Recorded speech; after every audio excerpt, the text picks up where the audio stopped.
Bapak Ibu hadirin yang telah hadir untuk mengikuti webinar pagi hari ini. Kita akan mulai acara webinar tidak lama lagi. Sambil menunggu acara dimulai, kami persilahkan kepada Ibu Bapak peserta webinar untuk dapat mengisi presensi acara yang telah diedarkan oleh panitia di WA Group peserta Aisyah Awards.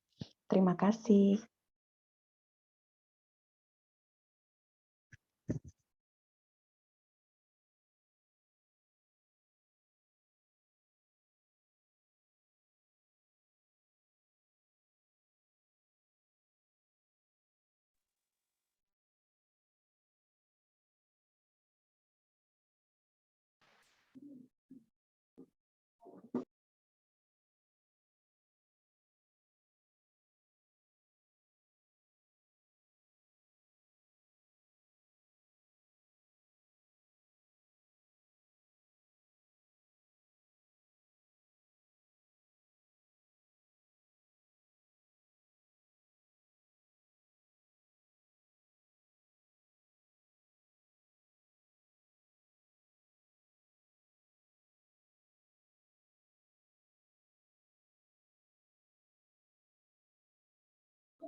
Ibu dan Bapak hadirin yang kami hormati, kita akan segera mulai acara webinar pada hari ini. Assalamualaikum warahmatullahi wabarakatuh.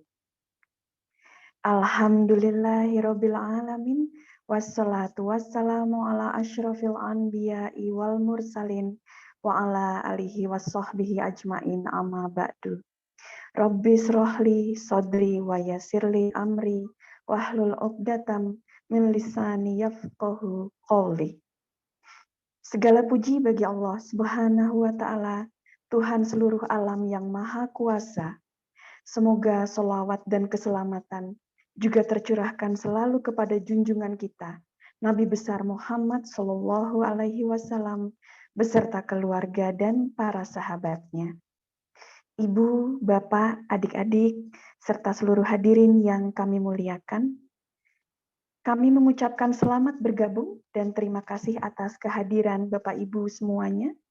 Alhamdulillahirabbil alamin, kita masih dilimpahi rahmat dan berkah serta kesehatan dan kelapangan sehingga kita dapat bersama-sama mengikuti kegiatan yakni webinar parenting dengan tema bagaimana melatih anak untuk menghafal Al-Quran dan mengaplikasikan doa sehari-hari pada pagi hari ini Sabtu 6 November 2021.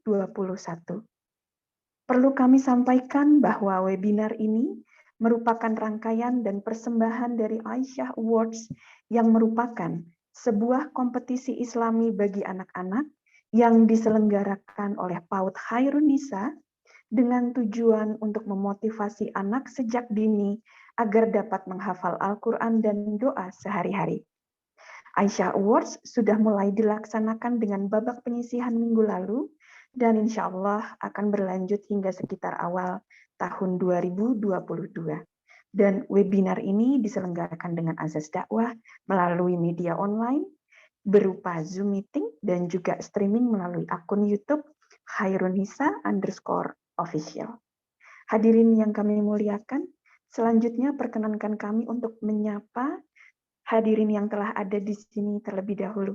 Yang pertama, kami ingin menyapa yang terhormat narasumber dari webinar kita pada pagi hari ini, Ustazah Dr. Rosda Diana LC.MA. Selanjutnya yang terhormat Ustadz Sakhirin, Sarjana Hukum Islam yang akan bertindak selaku moderator pada webinar kali ini. Kami juga ingin menyapa yang terhormat pelindung sekaligus pengarah dari Aisyah Awards, yang terhormat Dr. Edi Patmini Setia Siswanti, spesialis Opskin, serta ketua dan seluruh rekan panitia Aisyah Awards, dan tak lupa yang penting juga para orang tua, wali, ayah, bunda, bapak, ibu, dan adik-adik peserta kompetisi Aisyah Awards, dan seluruh hadirin yang mengikuti webinar pada pagi hari ini. Perkenankan saya selaku pembawa acara untuk membawakan susunan acara terlebih dahulu. Acara akan kita buka dengan pembukaan dan langsung akan menuju ke acara inti yakni webinar parenting yang akan dilanjutkan dengan tanya jawab. Setelah selesai webinar, kita akan ada pengumuman untuk kegiatan semifinal Aisyah Awards dan webinar akan ditutup dengan foto bersama.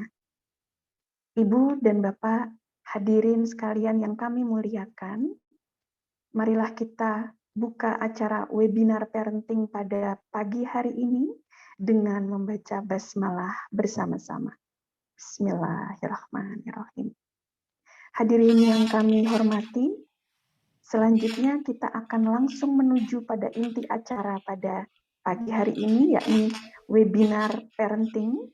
Webinar parenting ini akan mengangkat tema bagaimana melatih anak untuk menghafal Al-Quran dan mengaplikasikan doa sehari-hari, dan di tengah-tengah kita semua telah hadir narasumber yang terhormat Ustazah Dr. Rosda Diana LC.MA.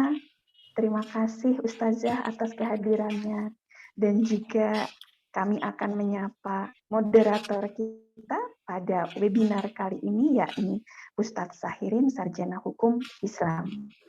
Ibu dan Bapak hadirin, sebelum saya mempersilahkan Ustadz Sahirin untuk memandu acara webinar, kami akan membacakan profil dari Ustadz Sahirin terlebih dahulu. Ustadz Sahirin, Sarjana Hukum Islam, mendapatkan gelar Sarjana Hukum Islamnya dari dua universitas sekaligus, yakni Universitas Islam Negeri Sunan Kalijaga dan dari Universitas Cokro Aminoto, Yogyakarta. Dan Ustadz Sahirin merupakan seorang praktisi pendidikan yang telah berpengalaman lebih dari 10 tahun di berbagai lembaga dari mulai usia prasekolah sampai dengan lansia. Beliau juga seorang penyuluh agama Islam dari Kementerian Agama Republik Indonesia, sekaligus founder dari bimbingan belajar Mafaza, dan masih banyak kegiatan lain yang beliau aktif terlibat di dalamnya.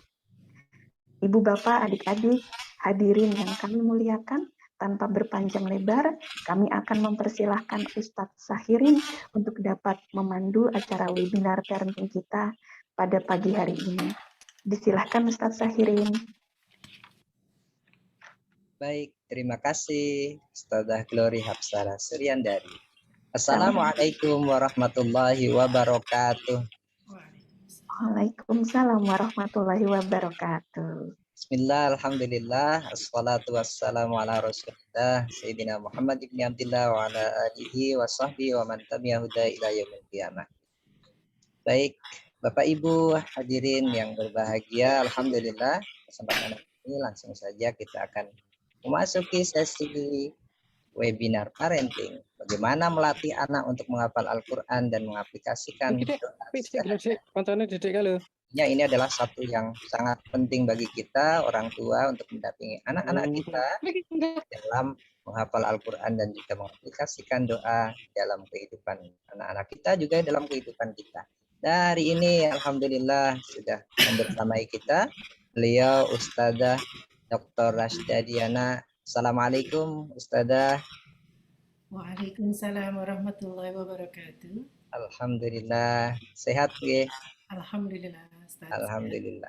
Baik Bapak Ibu sekalian, sebelum pemaparan materi dari Ustadzah Rasda Diana, akan saya bacakan dulu untuk profil beliau. Beliau adalah dosen Universitas Darussalam Gontor Ponorogo, rektor bidang keilmuan syariah dan hukum. Beliau dilahirkan di Ponorogo 1973.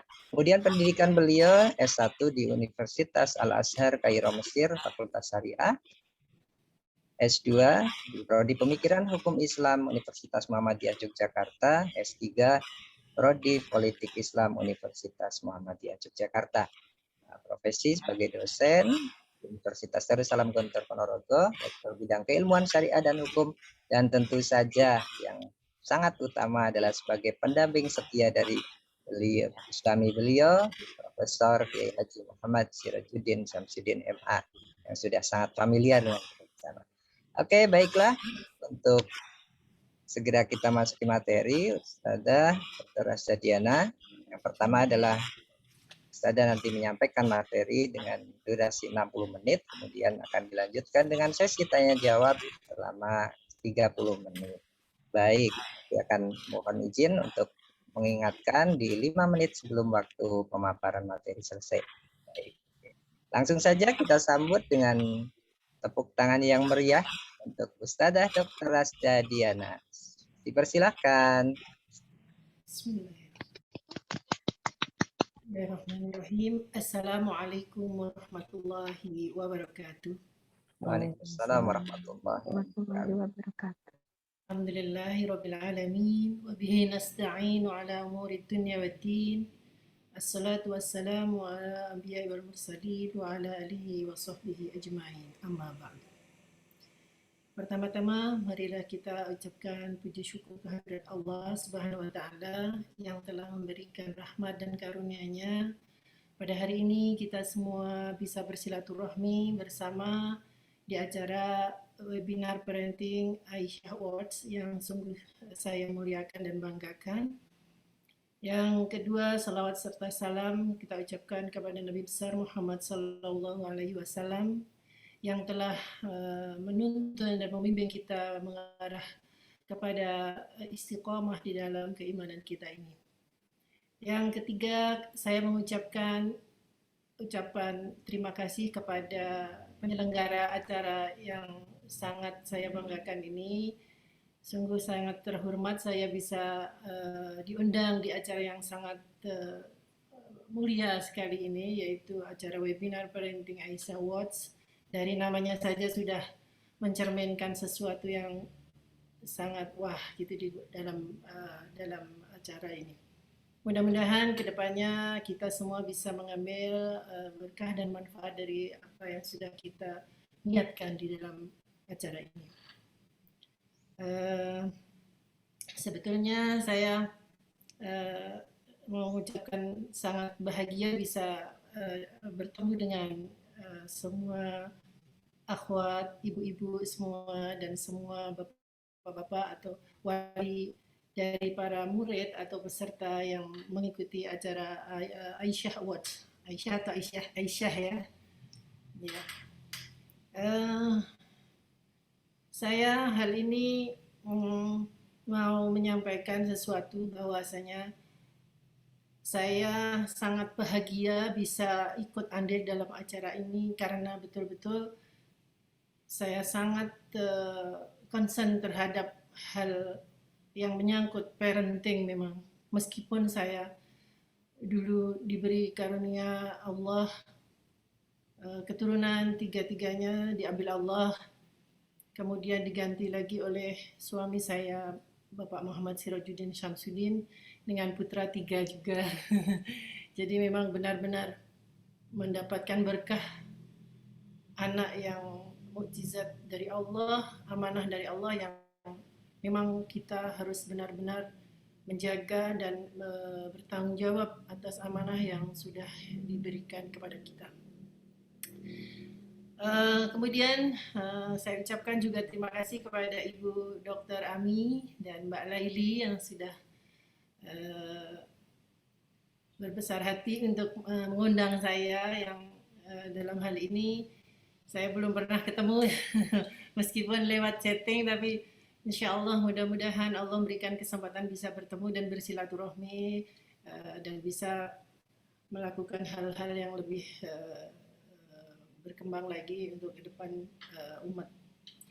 Oke, langsung saja saya diberi tugas oleh panitia penyelenggara yaitu mengenai metode atau melatih menghafal Al-Quran dan mengaplikasikan dalam kehidupan sehari-hari.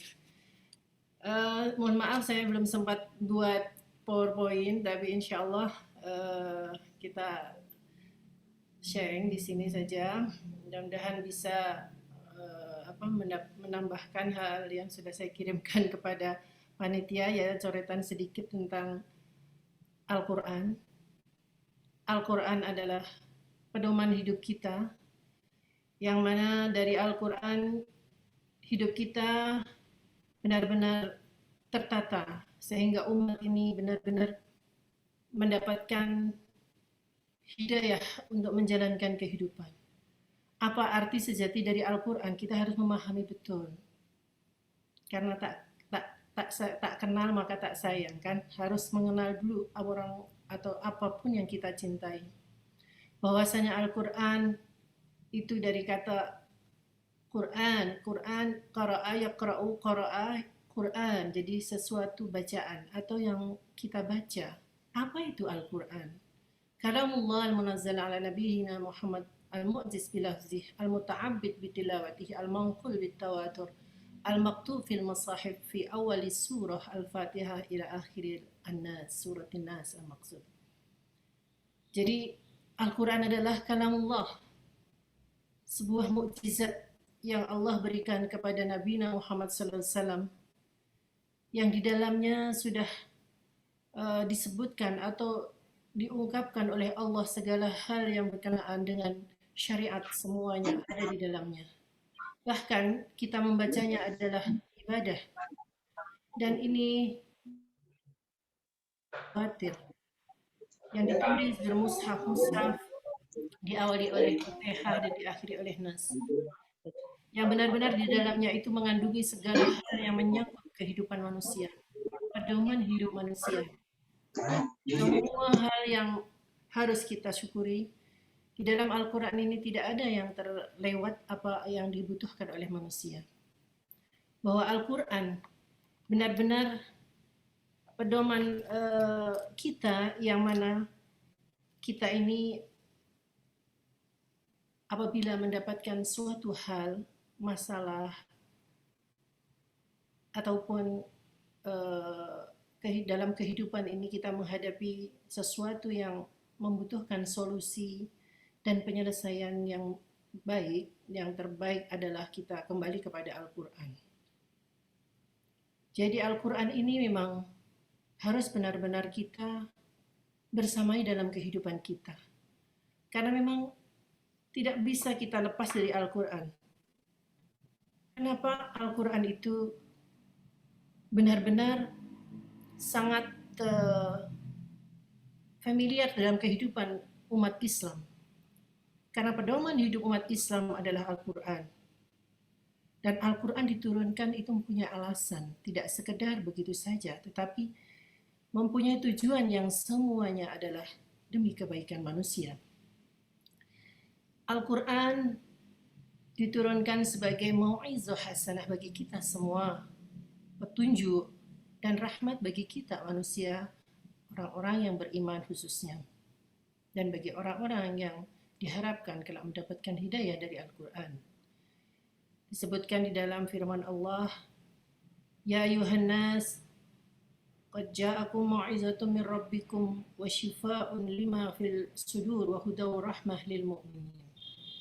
Jadi Al-Quran itu benar-benar menjadi pedoman, nasihat bagi hamba, bagi manusia di dunia ini.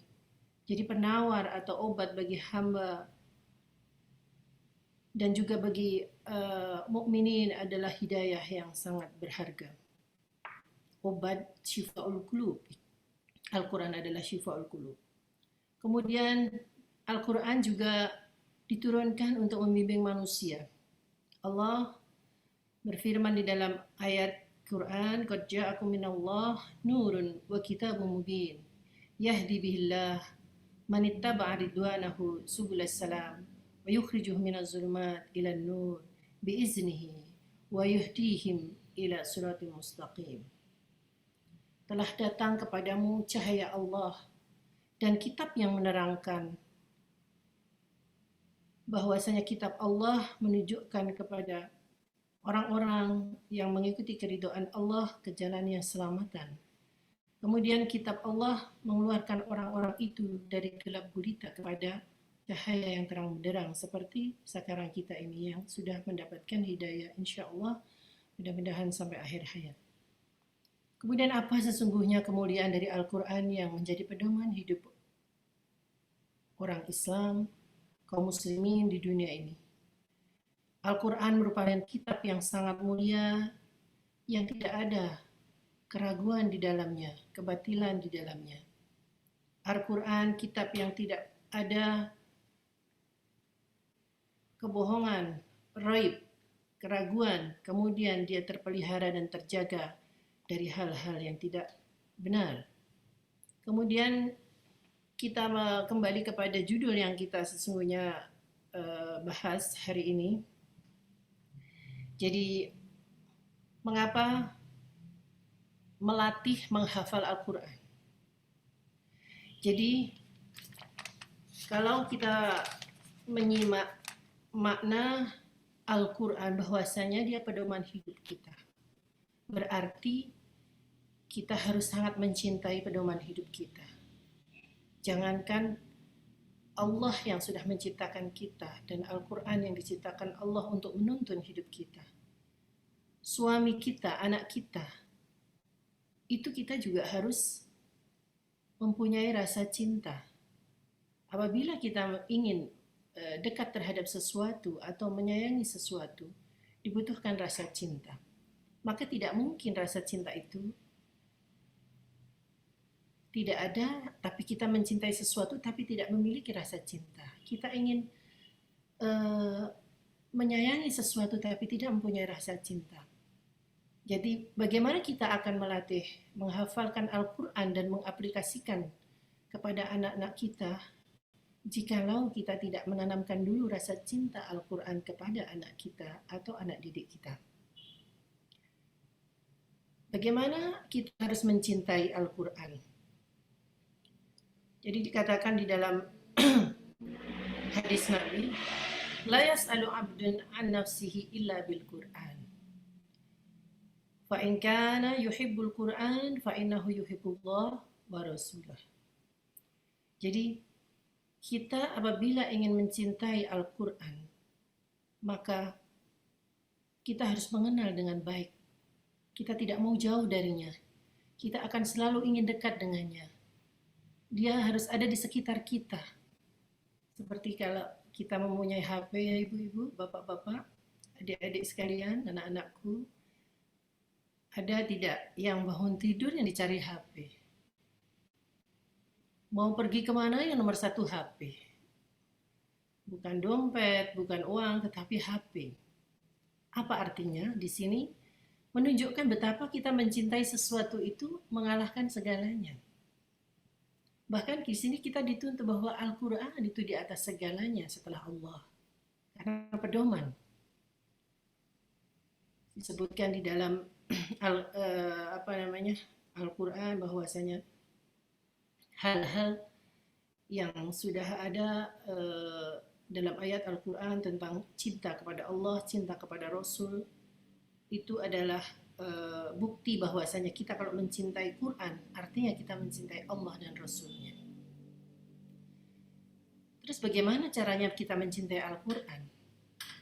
Kalau kita mencintai suami kita, mencintai anak kita, kita care, kita perhatian, kita menyayangi, kita memenuhi semua kebutuhannya, kita selalu ada standby untuk mereka setiap saat, setiap waktu.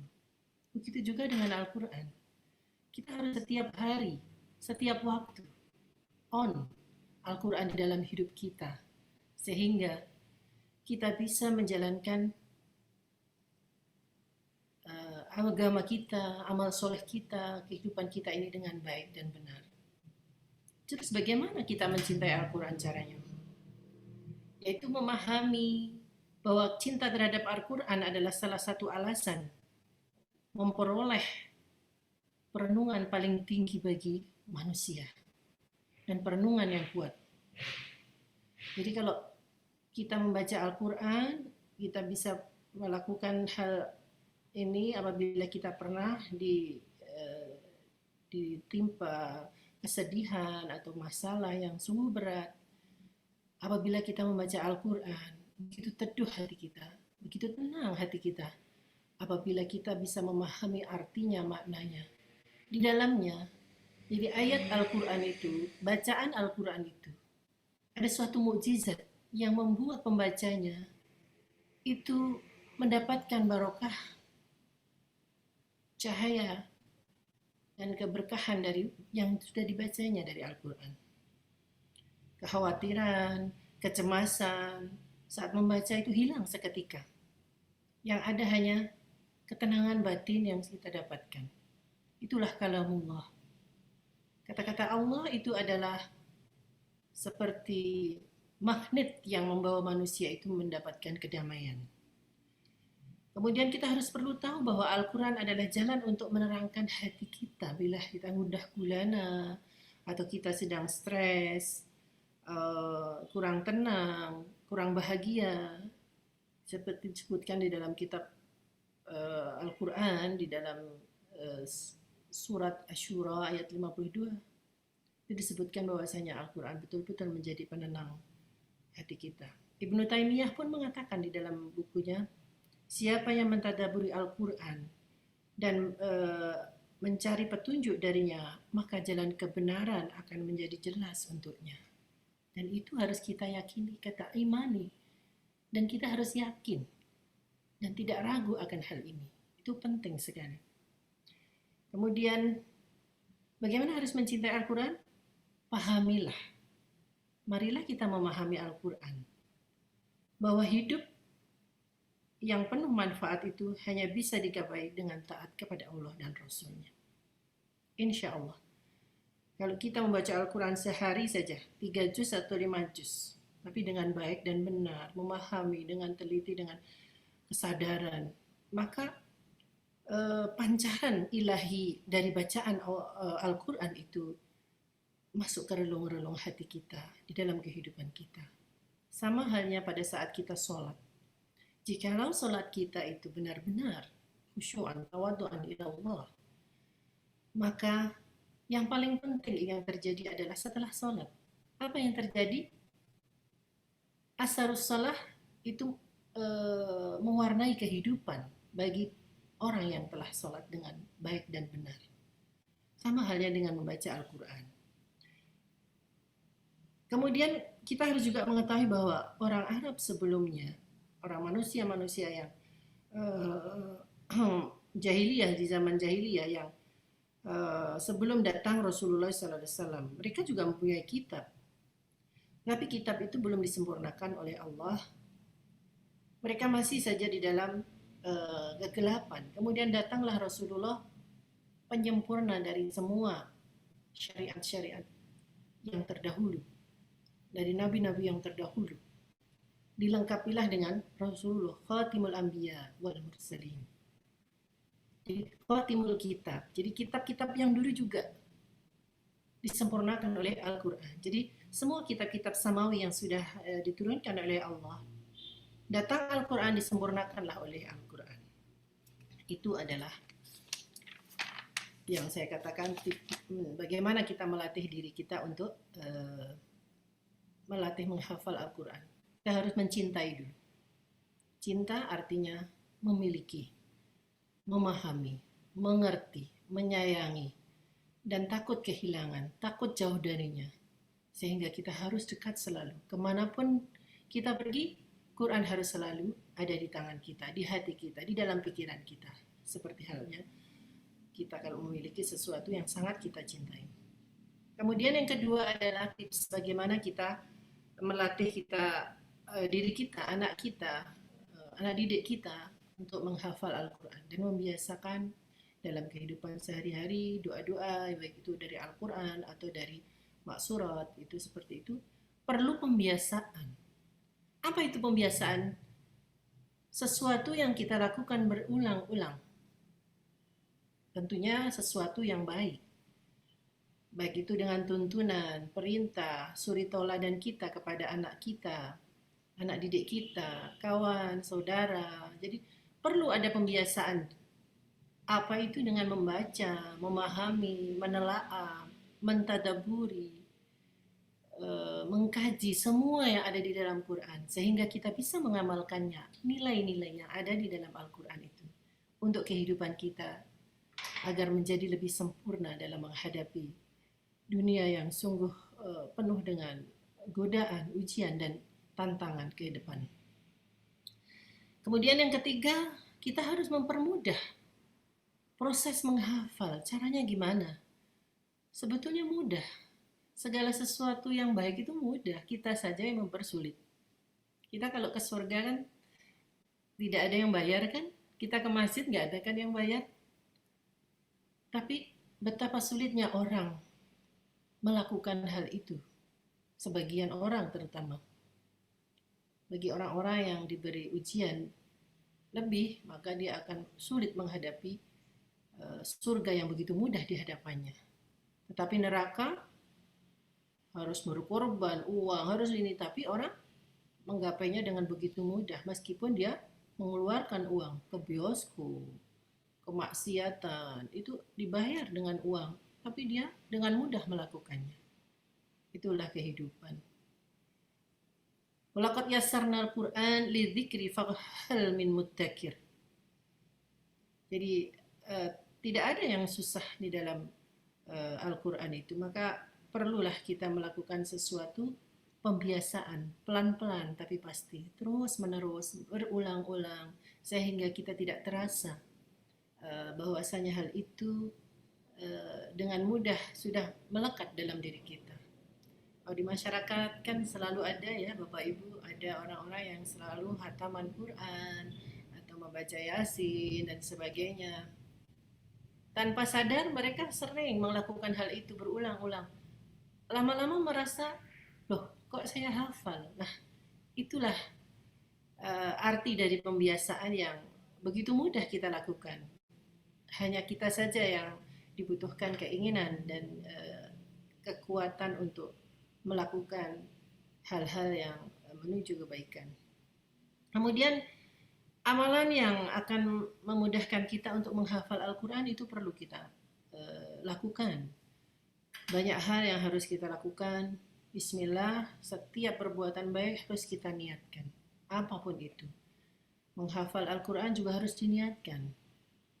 Karena dengan niat itu timbul kekuatan, keyakinan, tawakal, dan kemudahan dari Allah. Maka perlu niat menghafal Quran. Memohon doa kepada orang tua, izin bahwa saya ingin niat. Anak kecil, orang tuanya lah yang membimbing untuk mengarah kepada niat yang baik itu.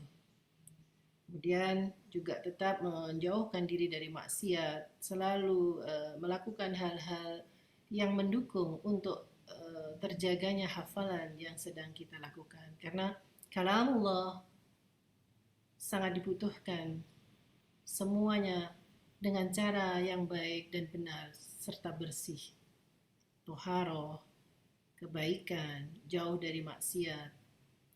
Dan semuanya itu sangat mendukung untuk tercapainya suksesnya kita mendalami menghafal Al-Quran.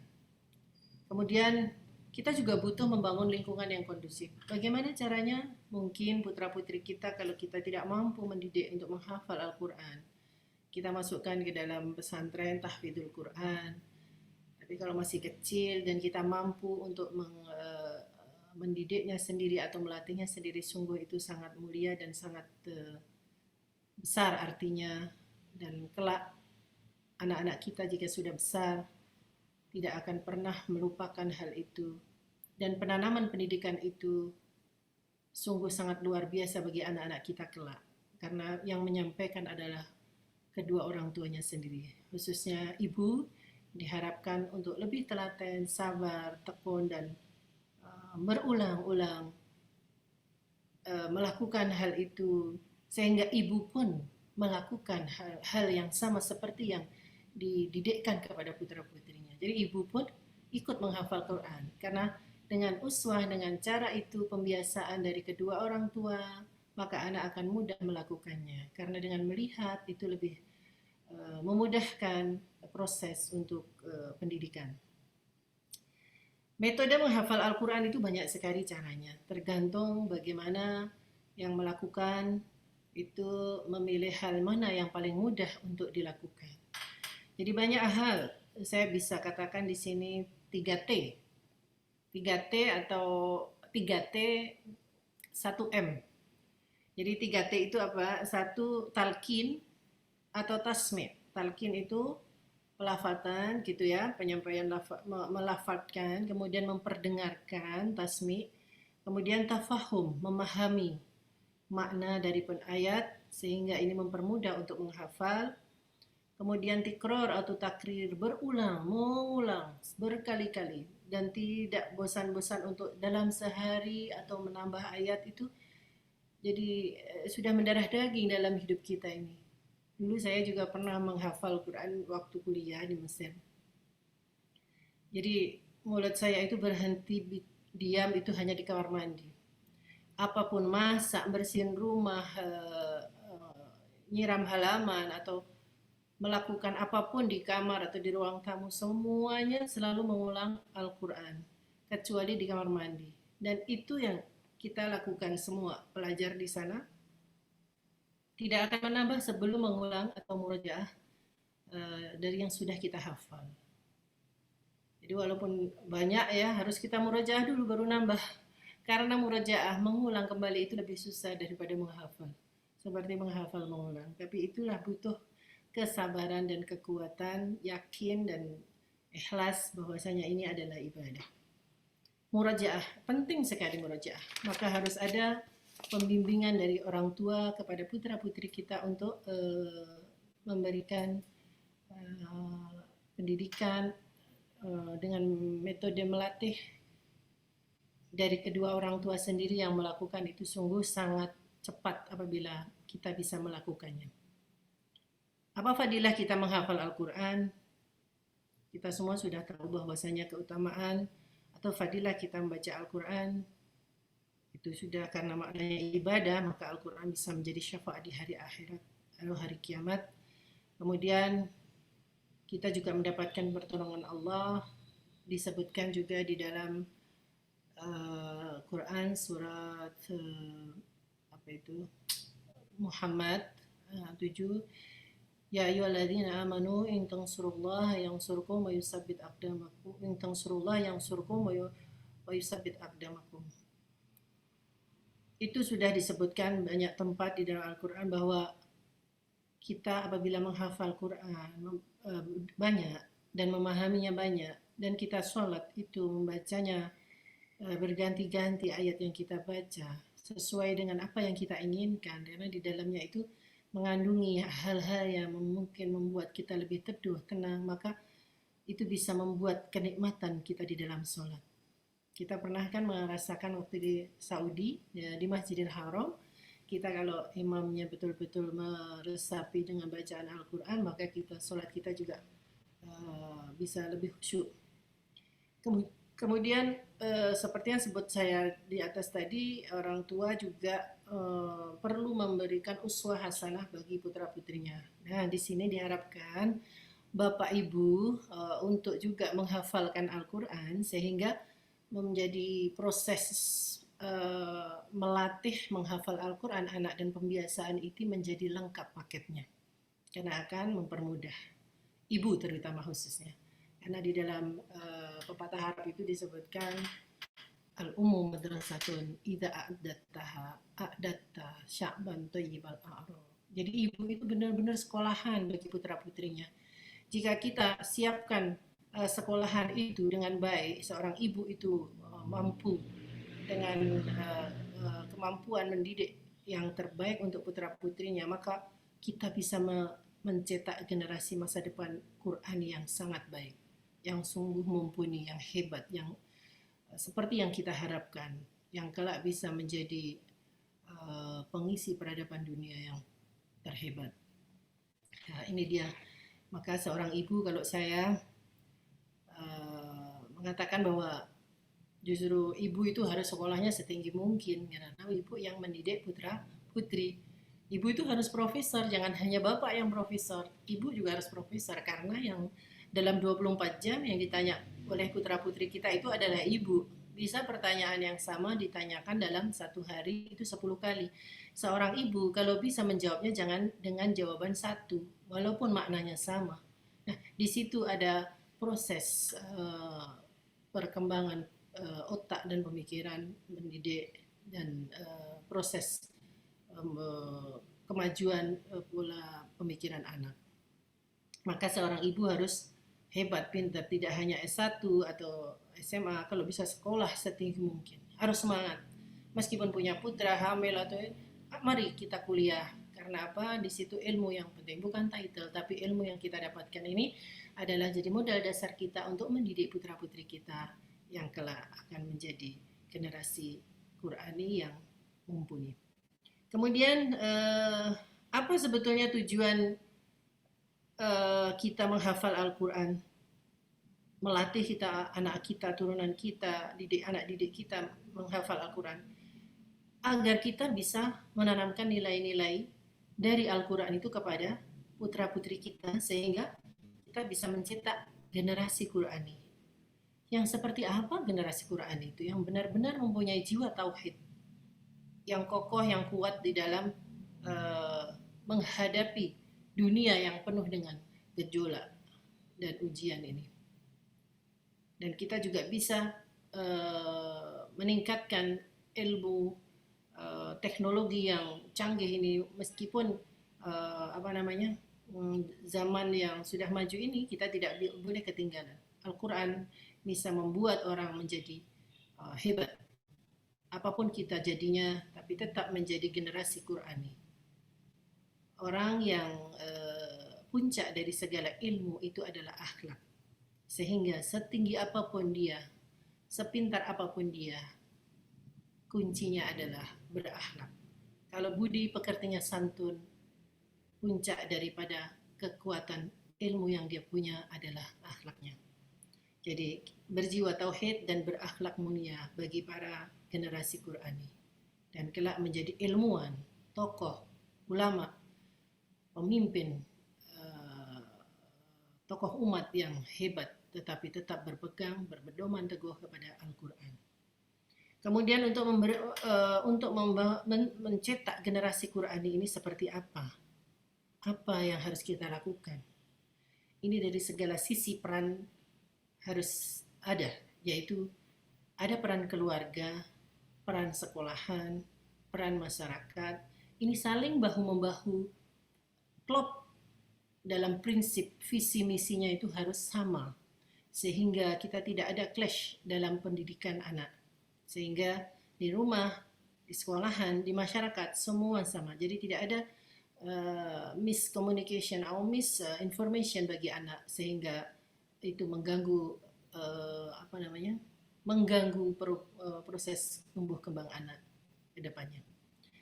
Mungkin waktunya masih Ustadz Syakirin. Mungkin di sini masih Bunda. Ya, mungkin saya khususnya mengajak para orang tua, ibu-ibu, bapak-bapak kita semua mempersiapkan generasi kita, anak-anak kita menjadi lebih baik. Jadi sebetulnya proses ini dimulai dari sebelum anak kita lahir sebetulnya. Kita proses mau memiliki putra putri sebelum seorang istri hamil itu sudah mempunyai niat yang baik bahwasanya kelak ingin mendapatkan keturunan yang alim, saleh, sehingga seorang ibu yang hamil pun mempersiapkan diri lahir batin untuk mencetak generasi yang betul-betul soleh dari awal. Sehingga begitu lahir, proses itu sudah tinggal melanjutkan. Jadi saat ibu hamil pun sudah sering membaca Al-Quran, melakukan hal yang baik, dan segalanya itu terpancar kemudian lahir anak. Jadi anak itu ibaratnya flash disk seorang orang tua bagi orang tuanya. Jadi tidak bisa dong anak lahir mendapatkan ujian yang berat bahwa anaknya tidak baik, dikatakan anak siapa, bahwasanya anak itu adalah rahasia kedua orang tuanya. Jadi tidak mungkin anak datang begitu saja. Allah memberikan yang terbaik, tetapi orang tua adalah yang mendidik anak. Mau jadi apa anak itu, maka orang tualah yang bertanggung jawab. Dalam hadis dikatakan, kullu mauludin yuladu ala fitrah fa abawahu yuhawidanihi aw yumassiranihi aw yunassiranihi. Jadi orang tualah tampuk tanggung jawab anak ini menjadi apa, sehingga jangan sampai kita salah melangkah dalam mendidik putra-putri kita. Mari kita semangat untuk menjadi lebih baik. Jika ada kesalahan kita yang kemarin, marilah kita rubah menjadi yang lebih baik. Marilah kita dalami sama-sama Al-Quran ini, sehingga kita melangkah ini dengan kebenaran dan kebaikan untuk mencetak generasi kita ke depan yang lebih baik. Karena kita miris dengan kondisi saat ini yang riskan sekali. Banyak di depan mata kita anak-anak muda yang kurang etika, bersikap baik kepada orang yang lebih tua. Artinya di sini bahwasanya porsi pengaruh dan peran keluarga sangat dibutuhkan bagi generasi kita, sehingga kita dituntut untuk menjadi contoh yang baik bagi putra-putri kita. Pembicaraan kita, pemikiran kita, perbuatan kita, semuanya harus mengarah kepada kebaikan bersama. Karena itu adalah proses pendidikan yang sangat luar biasa. Uswah hasanah adalah pendidikan yang paling mulia untuk menjadikan putra-putri kita alim soleh. Mungkin ini saja Ustadz. Mungkin lebih baik kita sharing sama-sama atas semua yang apa yang diinginkan oleh ibu-ibu dan kawan-kawan semuanya. Terima kasih atas waktunya dan saya ucapkan akhirul kalam. Wassalamualaikum warahmatullahi wabarakatuh. Waalaikumsalam warahmatullahi wabarakatuh. Alhamdulillah. Terima kasih untuk pemaparan yang disampaikan oleh Ustadzah Dr. Rasda Diana. Baik Bapak Ibu yang berbahagia, sesi selanjutnya adalah kita akan tanya jawab. Tentunya sudah banyak sekali hal yang disampaikan oleh Bunda Rasda Diana tadi kaitannya dengan bagaimana kita cinta kepada Al-Quran sebagai dasar untuk bisa memahami, kemudian bisa menguasai, menghafalkan. Yang kedua adalah bagaimana dengan 3T, talqin, tasmi, tafahum. Juga anak itu adalah rahasia dari orang tua. Munculnya anak adalah proses yang tentunya kerjasama dari orang tua untuk mencetak. Jadi seperti apa? Baik, untuk pertanyaan di chat ya belum ada. Dipersilakan dari Bapak Ibu peserta untuk bisa langsung raise hand. Nanti akan dibantu untuk bisa buka mic dan bertanya langsung kepada Ustadzah Dr. Rasda Diana. Dipersilakan.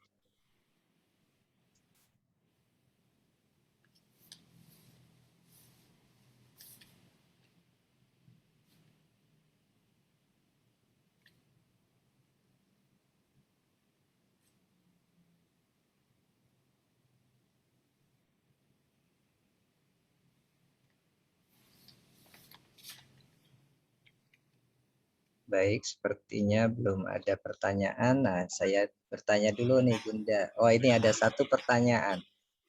Bunda, bagaimana cara kita menjaga agar mood anak kita menghafal Al-Quran tetap stabil? Nah, ini penting sekali ini. Monggo Bunda bisa langsung dijawab. Oh ya, Bismillah.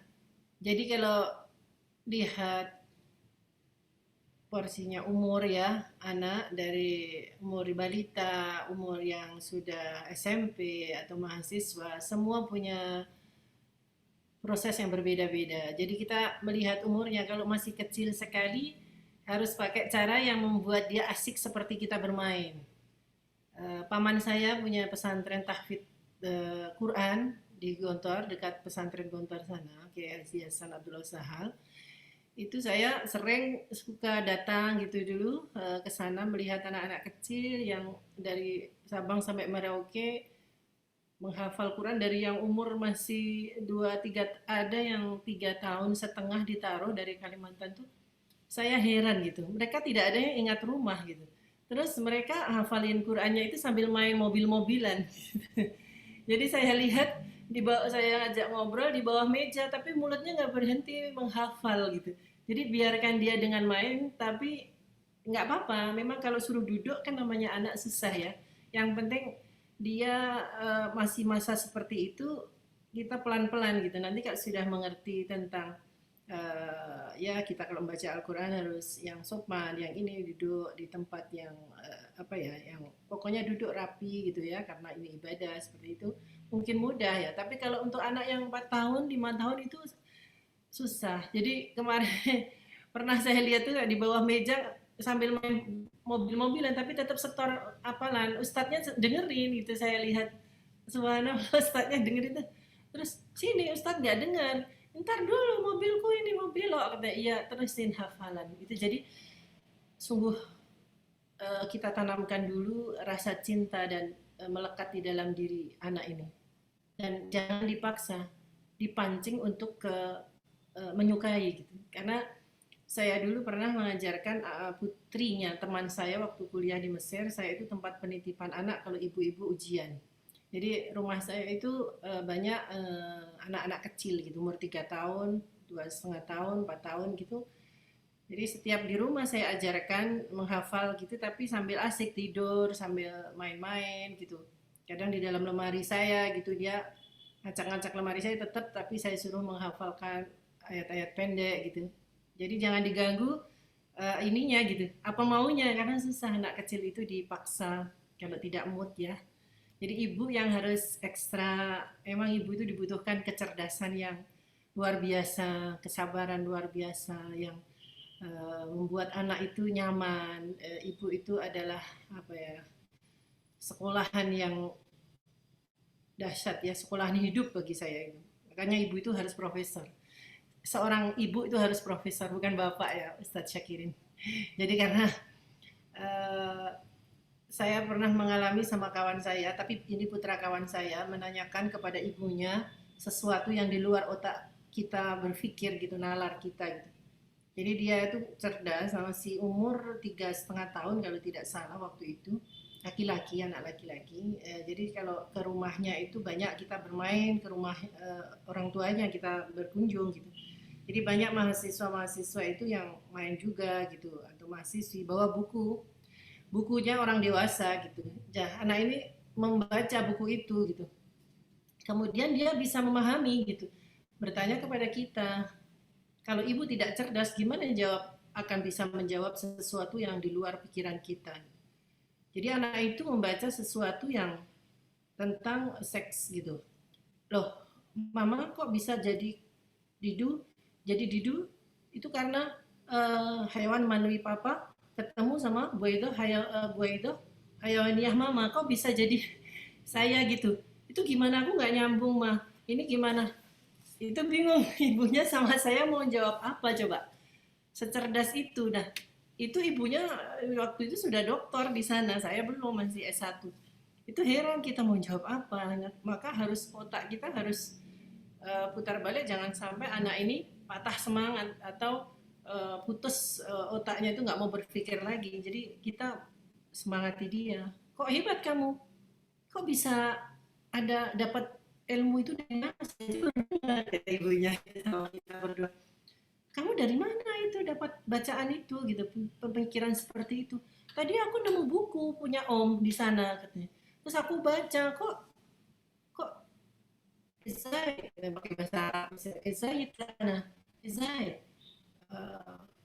Allah khalaqani minka wa min baba gitu gitu minki wa min baba, kok bisa, gimana caranya kok saya tumbuh kok saya nongol di dunia ini dengan mudah aja cuma pakai air gitu gitu kan. Itu pusing kan ibu. Jadi oh ayo kita cari buku yang nerangin itu di mana tadi, kamu kok bisa tahu, ibu aja baru dengar pertama kali, kamu pintar sekali, hebat sekali, hebat ya mama, hebat kamu. Nah di situ kita harus cerdas menghadapi anak seperti itu. Jadi jangan sampai dia patah semangat, kita terangkan ke arah yang sesuai dengan otaknya gitu, pemikiran. Kalau ibunya sudah putus asa, itu nggak benar, ini itu udah anak langsung tidak mau berpikir lagi atau takut gitu. Sehingga di sini ibu harus cerdas dan harus memiliki ilmu dari segala sisi. Bacaannya harus banyak, banyak pengalaman, banyak tahu, banyak segalanya tahu. Jangan sampai putra putri kita itu nanya ibunya nggak tahu.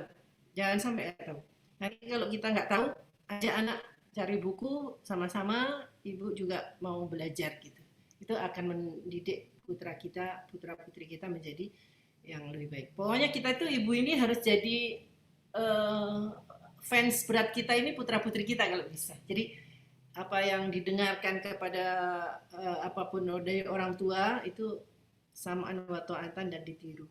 Itu mudah-mudahan itu menjadi semangat tersendiri bagi para orang tua untuk mendidik putra putrinya. Harus berbagai beribu-ribu cara agar bisa membuat anak selalu semangat dan antusias dalam menghafal atau belajar.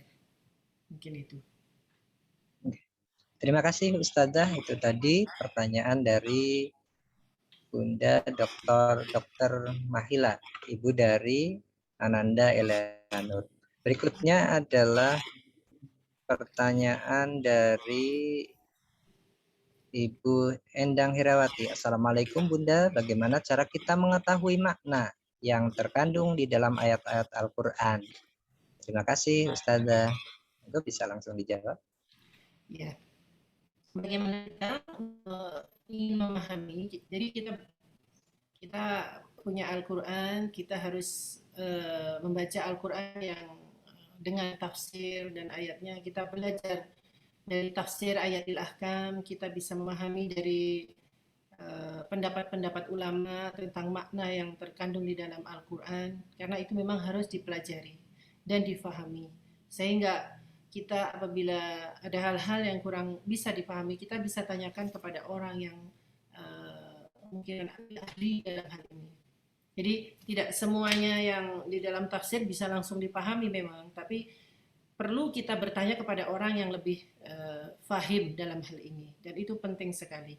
Kemudian menyampaikan kepada putra-putri juga harus dengan cara yang dipahami mereka, tidak seperti yang ada di dalam Al-Quran itu, tetapi dengan cara-cara yang sesuai dengan tingkat pemikiran anak-anak kita. Mungkin seperti itu, Ibu. Jadi makna di dalam Quran itu kita harus baca di tafsir ayatil ahkam. Itu makna, ini hanya tafsir kalau di dalam yang kita punya kebanyakan tafsir ya. Tetapi kalau pengen lebih dalam lagi makna, kita bisa baca buku tafsir ayatil ahkam punya Muhammad Ali Sobuni atau Wahbah Zuhaili. Sudah diterjemahkan dalam bahasa Indonesia banyak sekali. Dan banyak para ulama-ulama kita yang juga menulis tentang tafsir Al-Quran. Banyak ulama-ulama kita, mungkin lebih mudah lagi kita menelaah, dan di Google juga banyak sekali ya, sudah tinggal buka di Google tentang makna dari ayat ini, dari kitab Qurtubi atau kitab Ibnu Katsir, dan semuanya itu dari fikih, dari kaul ulama, pendapat ulama, mungkin kita bisa lebih mendalami makna daripada ayat Al-Quran.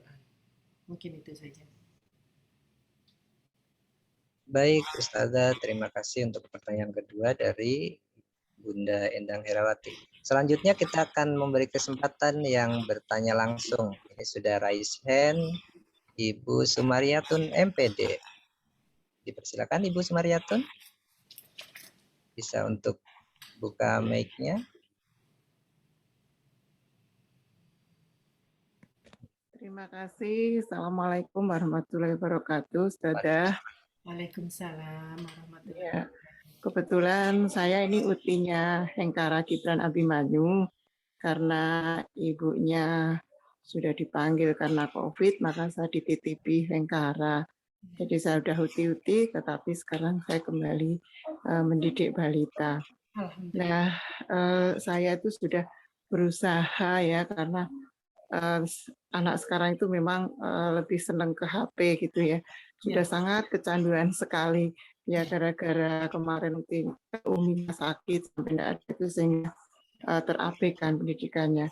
Nah itu saya kesulitan sekali bagaimana untuk menghentikan dia main HP. Saya sudah berusaha berbagai cara. Umurnya baru 5 tahun. Kemudian saya kemarin ini berusaha mengalihkan dia ke laptop sedikit demi sedikit dengan membelajarkan itu, dia mau ngikuti sedikit demi sedikit, tapi itu artinya kembali lagi ke HP, ke digital. Bagaimana ini caranya untuk bisa kembali ke manual, mengajarkan mendidik anak secara manual, membaca Al-Quran dan sebagainya, supaya terlepas dari HP, Bunda. Terima kasih, gitu saja. Monggo Bapak Ibu, udah sarannya kakak sama kami harapkan. Matur nuwun. Assalamualaikum warahmatullahi wabarakatuh. Waalaikumsalam warahmatullahi wabarakatuh. Bisa langsung dijawab, Ustazah? Ya.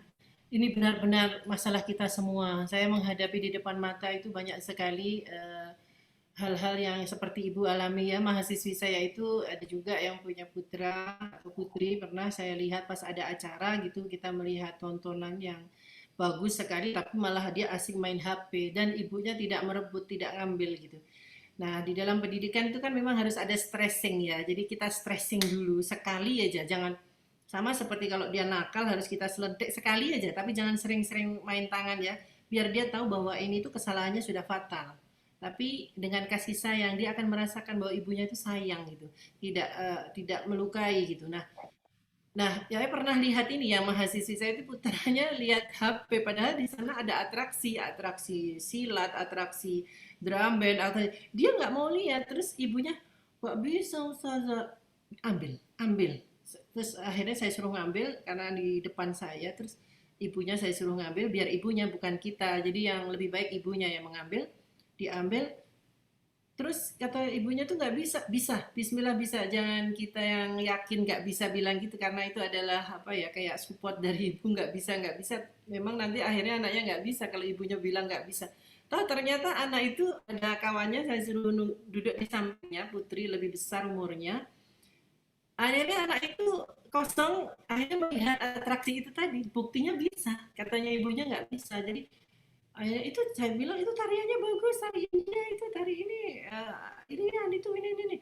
Akhirnya dia fokus ke depan dan melihat atraksi itu dia bisa dan kakak yang sebelahnya itu Putri juga itu apa namanya ikut nemani dia nggak megang HP gitu. Akhirnya anak itu bisa jadi sekali jangan nggak tega gitu. Banyak kawan-kawan saya itu di pesantren masukkan anak itu diukur kondisi sekarang gitu, nggak diukur dia dulu, nggak mau dia nggak tega kalau dia zaman saya sama dia dulu gitu. Sehingga waktu masukkan ke pesantren titip saya di kantor tuh banyak sekali masukan.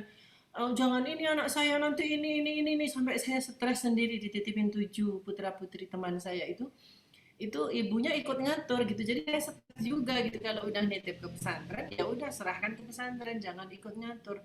Jadi anak itu diukur dengan kondisi sekarang dengan bukan dengan kondisi dia. Seharusnya kan apa ya?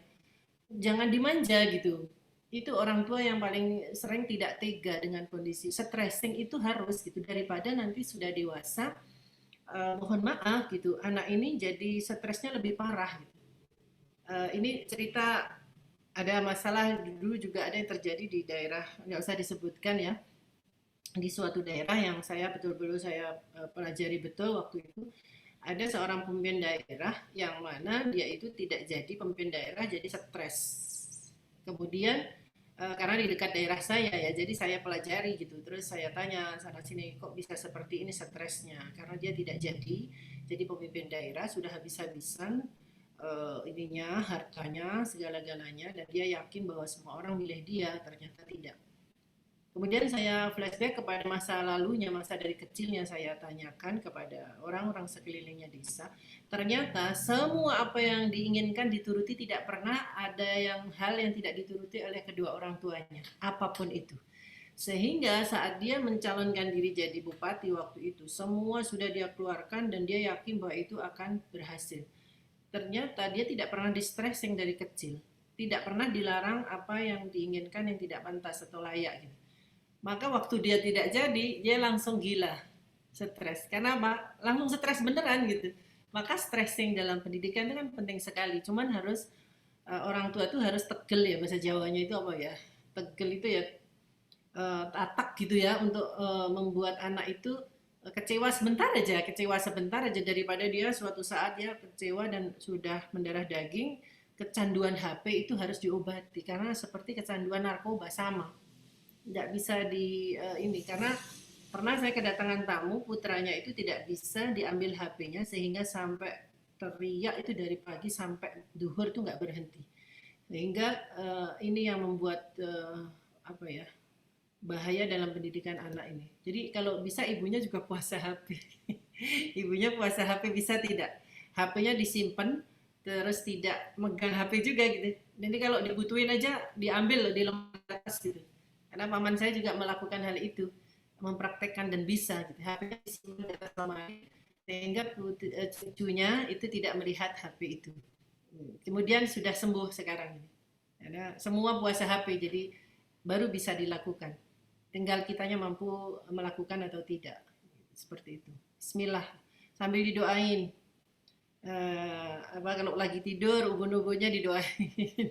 Mudah-mudahan hatinya diluluhkan untuk mudah dididik dan diarahkan.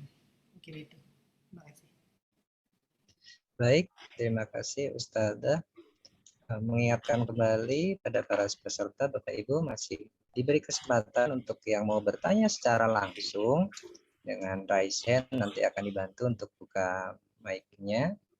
Dan kita lanjut ke pertanyaan selanjutnya dari Bunda Raisa Asma Zaura. Ustazah, bagaimana untuk anak yang umur 4 tahun di dalam menghafalkan itu mulai dari surat pendek di dalam Al-Quran atau dari doa-doa? Dan apa baik kalau menghafalkan surat-surat itu hanya dengan mendengarkan dari HP? Oh ya, Silakan bisa langsung dijawab. dua-duanya bisa. Jadi dua-duanya bisa. Jadi ibu putra-putri ibu diajarkan menghafal Quran yang pendek-pendek aja, yang mungkin mudah, yang membantu dia untuk belajar sholat gitu ya. Mungkin Al-Fatihah, Qul huwallahu ahad, Qul a'udzu birabbin nas gitu ya. Dan juga doa-doa. Nah, masalah doa-doa ini bisa kalau anak 4 tahun kan belum bisa baca ya, tapi ada yang sudah bisa baca. Keponakan saya itu udah bisa baca itu. Itu bisa ditulis setiap di depan pintu, doa masuk rumah, depan pintu kamar mandi, doa masuk kamar mandi, masuk kamar, doa masuk kamar, di meja makan, di kacanya itu dikasih doa sebelum makan, seperti itu. Jadi semua ditempeli. Saya dulu di rumah saya yang dulu pernah saya tempel seperti itu. Jadi anak tuh jadi ada apa ya, diperindah gitu. Jadi apa ini gitu, terus nanti senang gitu, diindahkan di model seperti dia umur dia, tingkatan seumuran dia gitu, dibikin model-model gambar tapi ditulis ayatnya atau bukan, doa-doanya itu ditulis gitu, sehingga anak belajar doa. Kemudian kalau ada yang bisa diperdengarkan boleh juga, kalau alatnya ada, kayak kan ada di rumah tuh assalamualaikum gitu kan, direkam, ada kecil salon gitu. Kalau yang canggih-canggih pinter gitu buat seperti itu, kayak ada saudara itu yang seperti itu buat juga bisa. Kemudian Al-Quran juga harus diajarkan dari awal itu pelan-pelan gitu. Ada, kita pernah dengar anak kecil di Syria baru bisa bicara sudah hafal surat Kahfi. Jadi begitu dia mulai bisa bicara, dia langsung nyerocos surat Kahfi. Bagaimana ini awal mulanya? Jadi waktu ibunya hamil paling senang baca surat Kahfi. Jadi ibunya itu nonstop baca surat Kahfi. Itu sama lah, kita tuh kayak suka sesuatu ya itu jadi baca, saking merasa hafal ya, Yasin ataupun Waqiah atau yang mudah-mudah gitu ya. Sering kita baca, sering. Nah ini ibunya setelah diteliti ternyata paling sering dari ayat surat di dalam Al-Quran tuh dia baca surat Kahfi terbanyak. Sering sekali, pokoknya enggak sehari bisa berapa kali, sehingga recording di dalam otak anak ini tadi tentang surat Kahfi gitu, sehingga bibirnya itu hanya mengikuti apa yang ada rekaman di dalam otaknya gitu. Sehingga anak kita ini sebetulnya proses untuk menjadi mudah dididik itu dari waktu hamil sebetulnya. Dari hamil itu ibu-ibu tuh harus rajin sesuatu yang baik-baik, menghindarkan lihat TV yang infotainment atau yang keras-keras atau bicara yang tidak-tidak, karena anak ini walaupun di perut dengar gitu. Jadi dengarkan semua apa yang nyambung lagi antara bibir seorang ibu, lisannya itu ke dalam tubuh bayi itu nyambung, sehingga proses itu terbawa sampai nanti dia lahir. Maka dari itu diharapkan pas saat hamil itu sudah proses untuk memudahkan anak menjadi putra yang alim soleh itu sudah ada gitu. Jadi penting sekali, bukan pakai muzat ya, katanya memang muzat ya. Padahal kalau diperdengarkan dalam sehari itu pendengaran ayat Quran sehari 5 kali diulang-ulang, sebulan sudah berapa kali. Nah pada saat anak itu sudah bisa bicara, itu di perut sudah seperti itu. Kemudian dia bicara, dan lebih baik waktu anak di perut ibunya yang baca sendiri, bukan rekaman saja. Kalau ibunya capek tidur musik ayat Quran dinyalakan, tapi begitu anak lahir ibunya baca dan juga Quran diperdengarkan setiap hari, sehingga anak itu mudah untuk melafalkan pada saat kita butuhkan untuk dia mulai melatih diri menghafal Al-Quran. Dan itu memang harus ada pembiasaan dari awal. Dan itu harus sabar. Ibu itu harus sabar selangit, nggak boleh putus asa. Jadi memang perlu jihad ya Bu ya. Saya akui ibu-ibu ini mujahidin, mujahidat, maksudnya mujahidat untuk putra-putri ibu-ibu semua. Yang mondok pun juga harus mujahidin, mujahidat Bapak Ibu. Kalau Bapak Ibu kurang los, kurang tawakal, putra-putri Bapak Ibu di pesantren juga nggak serius anak-anaknya. Yang nakal lah, yang nggak bisa fokus, yang ini itu semuanya ada unsur kedua belah pihak. Itu memang kita harus apa ya berjibaku untuk meraih kesuksesan dalam pendidikan putra-putri kita. Mungkin itu. Baik, terima kasih Ustazah. Yang kita lanjutkan pertanyaan dari Bunda Deviana Arup Anggitasari dari Prambanan. Pertanyaan, Bunda, idealnya atau maksimalnya berapa ayat atau berapa baris untuk anak usia dini dalam menambah hafalan baru? Tentunya per hari atau per hafalan. Dan lebih baik memulai dari surat yang panjang atau surat yang pendek. Silakan, Ustazah. Yang paling baik memulai suatu pekerjaan itu yang paling mudah. Jangan memulai pekerjaan dengan yang paling sulit, akan males melanjutkan seterusnya ya. Jadi kalau ngerjakan soal ujian kan yang mudah dulu ya. Kalau yang sulit dulu kita pusing mikir yang mudah tadi jadi sulit. Jadi kita pilih yang lebih mudah dulu. Surat yang pendek dulu, yang mudah bagi anak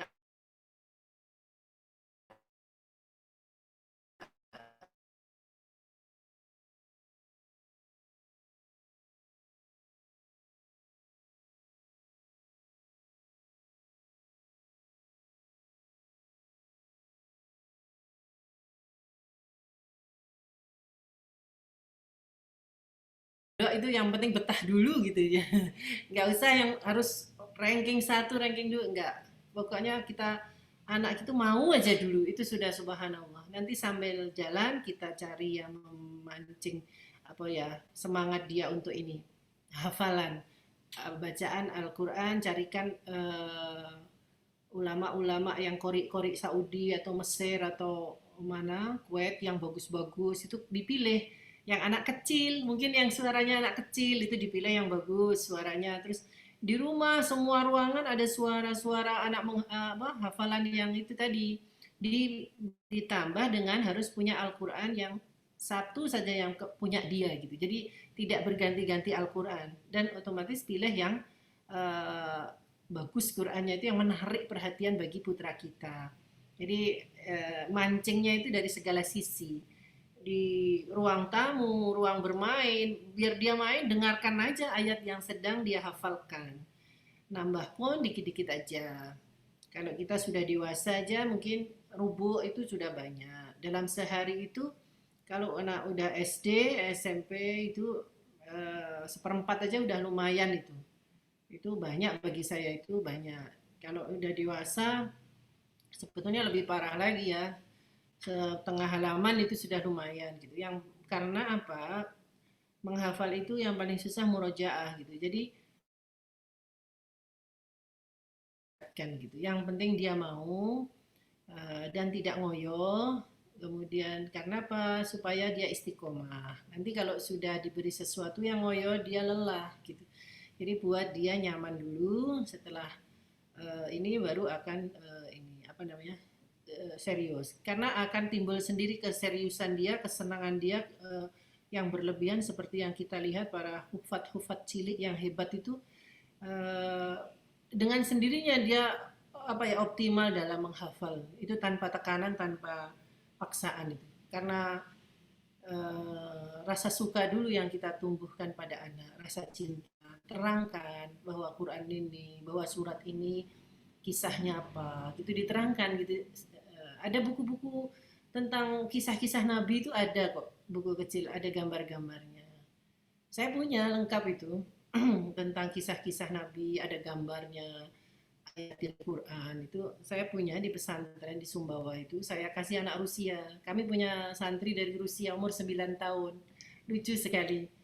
Ganteng dan Masya Allah baik sekali, nggak rewel, nggak manja, padahal orang tuanya jauh banget naik pesawat 5 kali sampai Sumbawa itu 5 kali gitu, transitnya 5 negara, sehingga dia bahasa Indonesia kan kurang pertama. Jadi saya kasih yang tentang Al-Quran, tentang hadis, tentang kisah Nabi itu ada gambar-gambarnya. Apalagi anak kecil itu umur 9 tahun aja masih butuh seperti itu supaya tidak bosan. Karena sekarang TV, HP itu semua udah memberikan informasi yang sangat menarik gitu. Maka kalau buku-buku yang kita pakai ya juga harus menarik, seperti menariknya kita digital itu. Silakan. Terima kasih.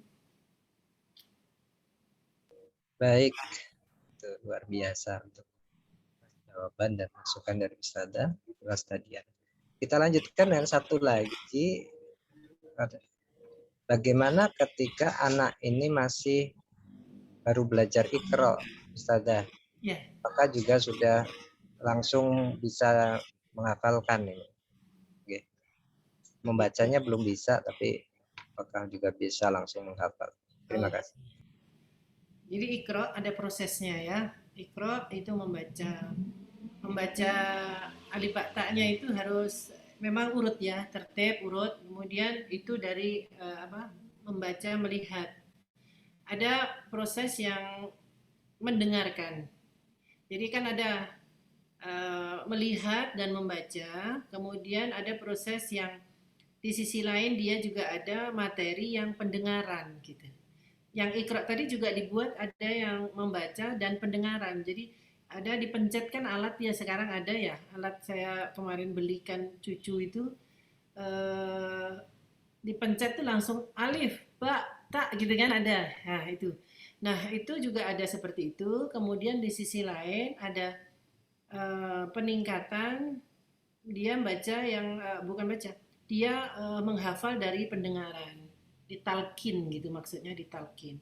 Suatu saat kita ajarkan dia yang dari talkin tadi membaca gitu. Tapi memang Iqra harus rutin. Iqra harus rutin karena kalau ngikuti Iqra kita nanti anak cucu kita tidak hafal yang surat-surat pendek gitu. Karena itu di sekolahan sudah mulai ada hafalan-hafalan gitu ya. Karena itu memicu anak semangat untuk belajar Iqra-nya juga gitu. Jadi saling menopang antara Iqra sama bacaan. Dan kalau bisa memang Iqra itu sudah dari awal gitu. Jangan sampai terlambat membacakan Iqra itu dari mulai dia sudah senang baca.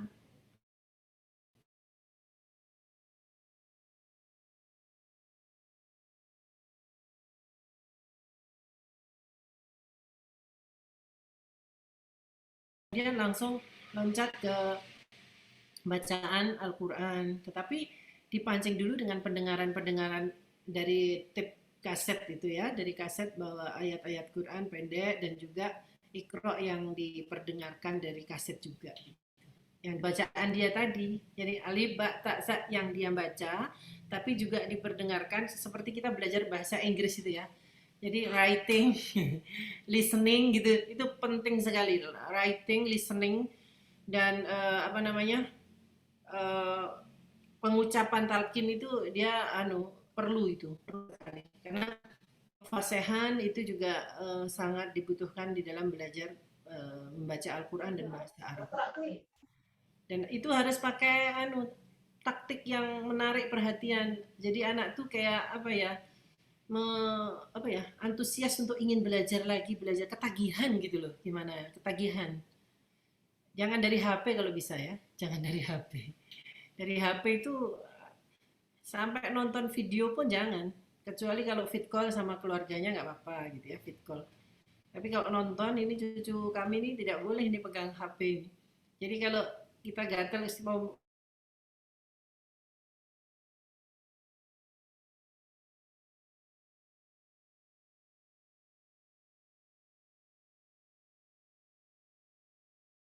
cerdas, jenius, kreatif, inovatif, dan semangat gitu loh. Semangat bahwa kelak anak kita tuh jadi orang hebat gitu. Caranya gimana? Jihad dari segala sisi. Kita tuh harus banting tulang. Ibarat dulu kata ayah saya, kalau kamu mau jadi orang hebat harus berdarah-darah, kata ayah saya dulu. Berdarah-darah gitu. Jangan mengeluh gitu. Jangan mengeluh dengan apa yang kita hadapi dari anak-anak kita.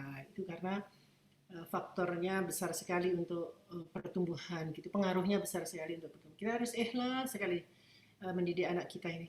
Sama sekali jangan sampai tarik nafas saja, kata ibu saya, jangan. Tarik nafas itu tanda kurang ikhlas.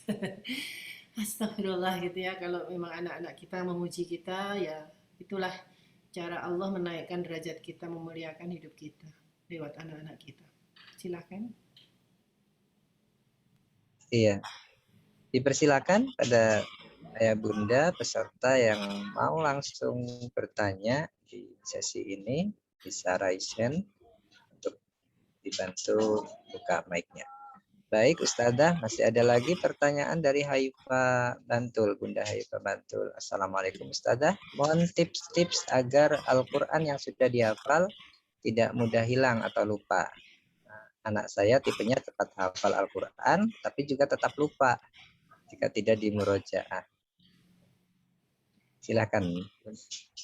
Iya, anak-anak kecil itu kan suci ya, ibu-ibu yang saya hormati. Anak-anak kecil itu suci, bersih, belum punya dosa, otaknya itu masih fresh, ingatannya masih bagus, dan tidak akan mudah lupa seperti kita ini yang tua ini. Saya dulu waktu menghafal gampang lupa, mungkin banyak dosa, banyak maksiat waktu kuliah itu. Aduh, ngulang tuh waktu tingkat akhir itu tugasnya 8 juz. Aduh, pokoknya tarik nafas. Kalau sudah lelah itu mengulangnya itu lebih susah daripada menghafal. Menghafal itu cepat sekali, setengah jam cepat hafal. Tapi begitu mengulang yang 7 juz setengah gitu ya, belum 8 gitu. Tinggal lagi kelas akhir mau ujian S1 itu harus 8 juz. Itu mengulangnya sampai kurus saya itu. Saya aja juga heran. Dulu bisa ya sampai seperti itu. Kenapa sekarang saya itu tidak bisa? Karena harusnya tetap bisa kita menghafal sendiri Quran itu. Kalau kita tekad kuat pasti bisa itu. Buktinya dulu bisa gitu. Jadi kita ini memang kadang-kadang naik turun semangat kita. Nah, anak kecil ini lebih mudah hafalannya. Seumpama anak kecil cepat lupa, berarti mamanya lama kurang banyak mengulang-ulangkan, membiasakan putra-putri kita mengulang-ulang. Jadi sampai kayak apa ya? Nanti kita lihat TV tuh, anaknya lagi main-mainan gitu. Kita nyambung, inna a'tayna kal kausar gitu. Nanti dia nyambung aja sendiri. Apa ya lanjutan gitu. Terus kayak alami gitu, nggak yang dihususkan kamu duduk ngafal, enggak gitu. Jadi dia lagi main apa kayak gitu, terus jadi enjoy anak itu. Kita ulangkan lagi, anak soleh yang ini pokoknya diberi appreciate gitulah kalau sudah menghafal gitu ya, diberi semangat tambahan nanti yang akan datang hafalnya lebih baik lagi gitu. Itu memang ibu itu harus ini ya, superwoman betul untuk mendidik putra-putri kita. Apalagi pandemi ini ibu-ibu jadi bu guru ya di rumah. Jadi saya lihat banyak ibu-ibu yang pinter ya, tapi cuma kurang sabar gitu. Karena ada pernah lihat anak kecil yang mengeluh nangis kangen ibu gurunya karena ibu gurunya sabar katanya. Kalau ibunya suka marah kalau mendidik di rumah. Padahal kan seorang ibu harus lebih telaten daripada pendidik atau guru. Maka kita ini ibu-ibu dituntut untuk lebih optimalisasi dalam mendidik putra-putri kita dari segala segi, dari segala perhatian, kreativitas. Jadi kayak model dalam pendidikan, model dalam latihan motorik dan segala hal yang untuk menunjang pembekalan diri putra-putri kita dalam menghafal, dalam belajar, semua itu harus pakai taktik dan cara yang jitu untuk bisa diterima dan membuat anak itu mudah menghafal gitu ya. Seperti itu. Diulang terus dalam sehari minimal itu 10 kali kalau bisa. Tapi dengan dia tidak menyadari hal ini gitu. Jadi kayak alamiah gitu ya, alamiah. Insya Allah nggak berat Bu kalau sudah dibiasakan tuh. Nanti main di mobil apalagi perjalanan pergi diulang lagi. Jadi bapaknya juga harus sabar mendengarkan ibunya mendidik putra-putri ini, harus ya saling mendukung lah antara bapak dan ibu. Ibu semangat ibu-ibu. Semangat ibu-ibu. Silakan. Iya. Terima kasih. Untuk pertanyaan di chat sudah selesai. Kemudian masih ada dari Bapak Ibu, Ayah Bunda yang mau bertanya langsung. Dipersilahkan.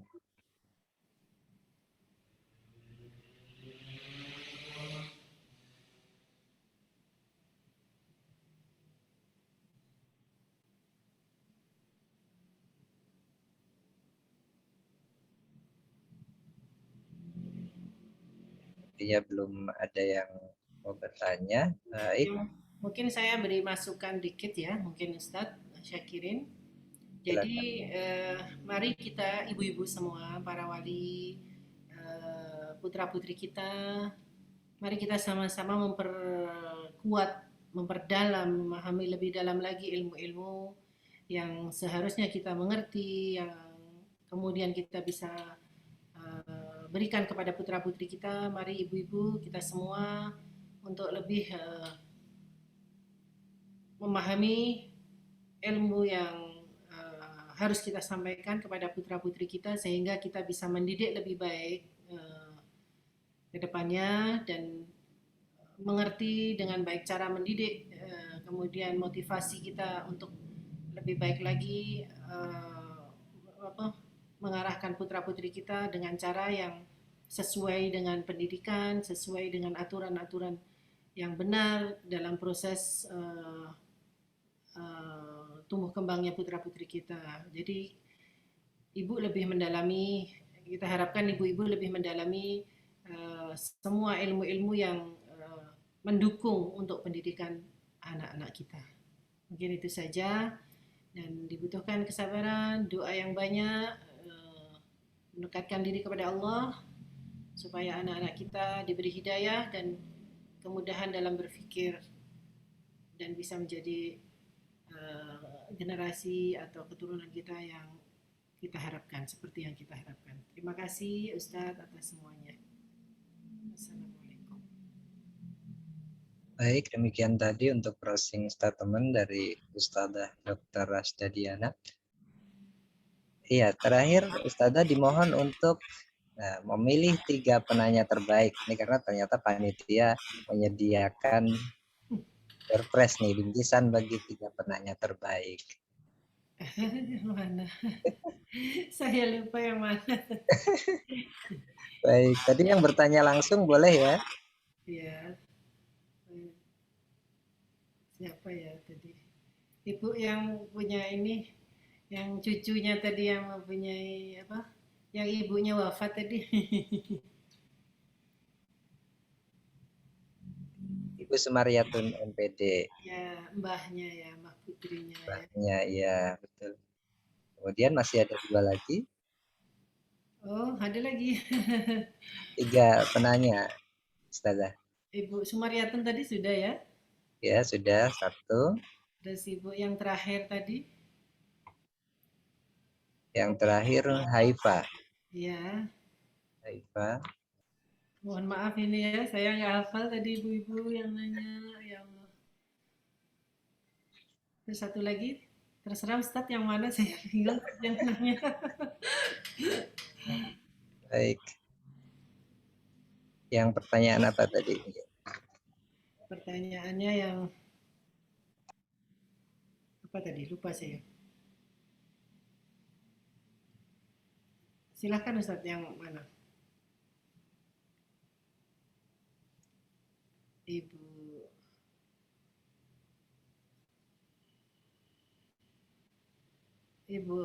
Eleni apa? Elen itu ibunya tadi siapa? Nggak ingat namanya Ustaz. Ibu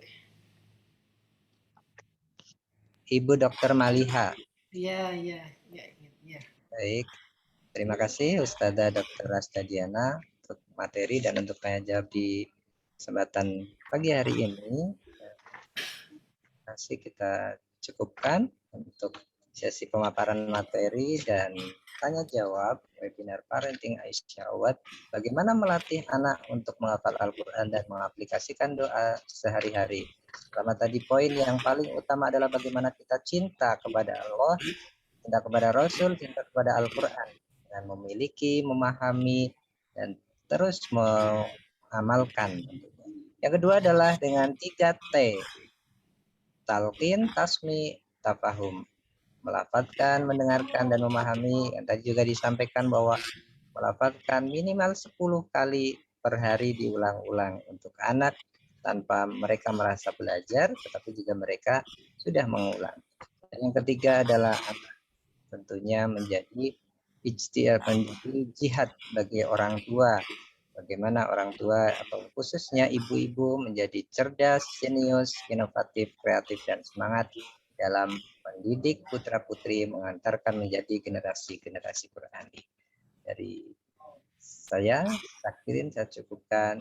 Assalamualaikum warahmatullahi wabarakatuh. Terima kasih semuanya. Waalaikumsalam warahmatullahi wabarakatuh. Sekali lagi kami mengaturkan banyak terima kasih kepada Ustazah Rosda dan juga Ustadz Sakirin yang sudah berkenan untuk membagikan ilmunya kepada kita semua pada pagi hari ini. Mudah-mudahan bermanfaat bagi kita semua. Amin ya rabbal alamin. Sekali lagi sama-sama Ustazah, terima kasih banyak. Mudah-mudahan kita bisa bertemu di lain waktu. Nji Ustazah, Nji. Terima kasih juga Ustaz Sahirin. Kami ingin kembali menyampaikan yang tadi sudah diputuskan oleh Ustazah Rosda dan Ustaz Sahirin yang mendapat 3 penanya terbaik dari diskusi tadi, yaitu Ibu Sumaryatun MPD, Ibu Haifa, dan Ibu dari anak Eleanor, Dr. Maiha, nanti akan mendapatkan kenang-kenangan dari panitia, akan dihubungi lebih lanjut oleh panitia. Hadirin yang kami muliakan, selanjutnya kita akan masuk ke pengumuman untuk kegiatan semifinal dari Aisyah Awards. Kami akan coba sampaikan sambil nanti Dr. Laili dari teman panitia juga akan membantu menayangkan. Kepada seluruh peserta kompetisi Aisyah Awards, ayah, bunda, adik-adik sekalian, anak-anak sekalian, setelah mengikuti babak penyisihan pada minggu lalu, telah diputuskan bahwa seluruh peserta yang hadir dan mengikuti lomba, yang memang hadir dan mengikuti lomba akan melanjutkan kompetisi ke babak semifinal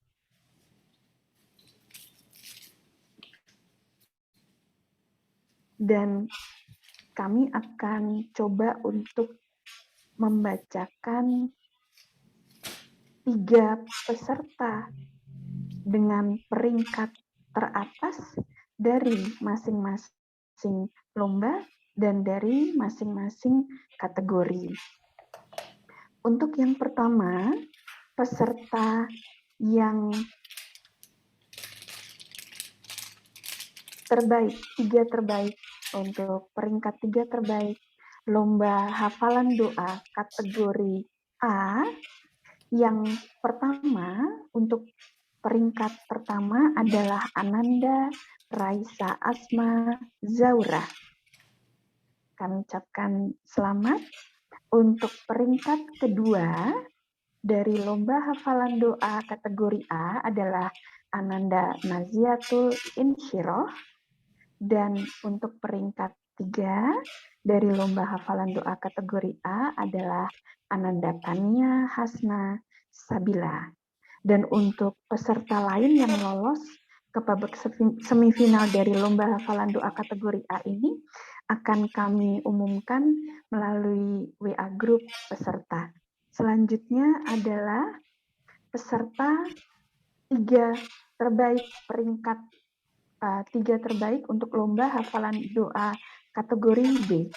Peringkat pertama diraih oleh Ananda Adelia Nur Maulina. Yang kedua, Ananda Ahmad Adlan Ali. Dan yang ketiga, Ananda Neisha Kalea Firdausi. Untuk daftar lengkap dari peserta yang lolos ke babak semifinal lomba hafalan doa kategori B akan kami umumkan melalui WA Group juga. Selanjutnya kita masuk ke lomba hafalan surat pendek. Untuk kategori A, kami akan membacakan peringkat terbaik untuk 3 teratas. Yang pertama, Ananda Kaisa Ayu Ilma Hanania. Peringkat kedua diraih oleh Ananda Naziatul Insyirah, dan peringkat ketiga diraih oleh Ananda Maisha Syafana Az-Zahra. Selanjutnya kami akan membacakan 3 terbaik peringkat untuk lomba hafalan surat pendek kategori B. Peringkat pertama diraih oleh Ananda Mohaya Mahrumi Terazuna. Peringkat kedua Ananda Adelia Nurmaulina. Dan peringkat ketiga Ananda Latifa Izzati Hizbur Rahman.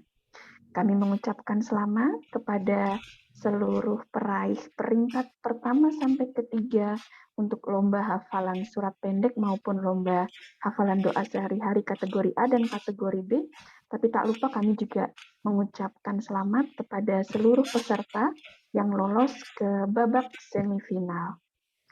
Untuk peserta peringkat pertama sampai ketiga akan mendapatkan kenang-kenangan dari panitia juga, akan dihubungi lebih lanjut oleh panitia.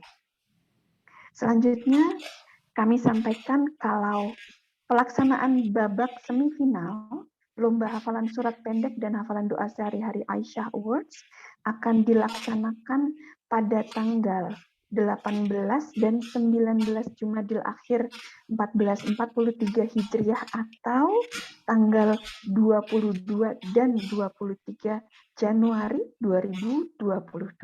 Jadi bagi ayah, bunda, bapak, ibu, abi, umi, silahkan dicatat pelaksanaan babak semifinal akan dilaksanakan pada tanggal 22 dan 23 Januari tahun 2022. Dan panitia akan menyampaikan informasi lebih lanjut melalui WhatsApp group di peserta Aisyah Awards. Demikian pengumuman untuk pelaksanaan semifinal Aisyah.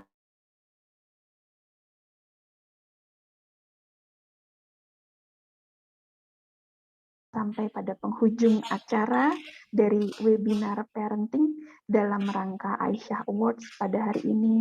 Alhamdulillah seluruh rangkaian acara telah berlangsung dengan baik dan lancar.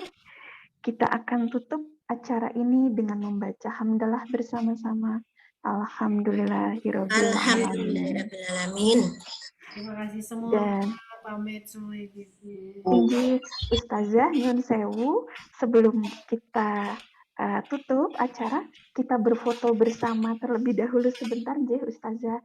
Bapak dan Ibu, kami mengundang untuk dapat membuka videonya terlebih dahulu.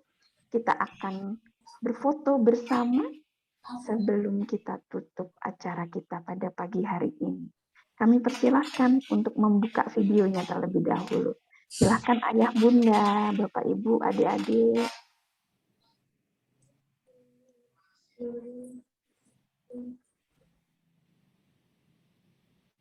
Baik, kita akan ambil 2 kali dan ada 2 halaman Zoom. Mohon untuk dapat bersabar. Kita mulai dengan halaman pertama terlebih dahulu. Saya akan beri aba-aba untuk pengambilan gambar foto yang pertama. Bismillahirrahmanirrahim.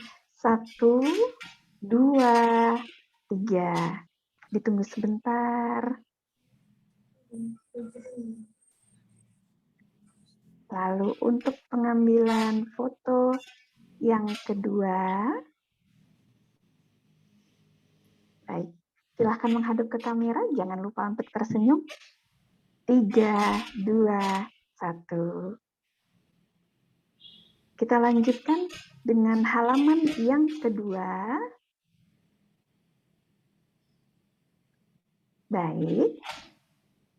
Yang pertama, 1, 2, 3. Mohon untuk ditunggu sebentar. Dan untuk pengambilan yang terakhir, 3, 2, 1. Baik, Ibu dan Bapak hadirin, adik-adik Ananda sekalian. Demikianlah seluruh rangkaian acara webinar parenting dalam rangka Aisyah Awards yang mengangkat tema bagaimana melatih anak untuk menghafal Al-Quran dan mengaplikasikan doa sehari-hari pada hari ini telah selesai, dan kami atas nama seluruh panitia sekali lagi menghaturkan terima kasih yang sebanyak-banyaknya atas kehadiran dan partisipasi aktif dari Ibu Bapak hadirin Ananda sekalian. Sampai bertemu di acara babak semifinal. Semoga Ibu dan Bapak selalu dalam lindungan Allah Subhanahu wa Ta'ala, diberi kesehatan dan keselamatan, dan kami mohon maaf apabila ada kekurangan dan kesalahan selama penyelenggaraan webinar pada pagi hari ini. Wabillahi taufiq wal hidayah. Wassalamualaikum warahmatullahi wabarakatuh. Waalaikumsalam warahmatullahi wabarakatuh.